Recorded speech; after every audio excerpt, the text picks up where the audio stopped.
In this video we will see the order in which the classes are accessed in the case of multiple inheritance. So let's put the object as the argument. So I am going to create a method, let's say do this. Okay, self will be the argument, will be printing doing this in A. Okay, and now let's create another class B, and A will be the argument. We'll pass over here. Let's create another class, let's say C. Okay, and we are putting the object as the argument over here. So we will be defining do this here also.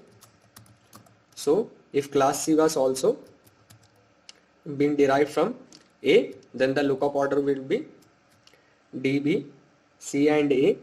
So we will just print here, let's say doing this in C.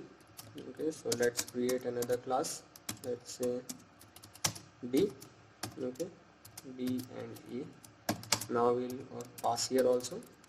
Okay, let's make if statement if name equals main. Okay, then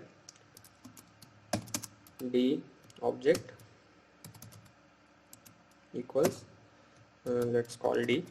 Okay, and here we are going to make D object dot do this. Okay, so a method gets called because order of lookup is DB A and C.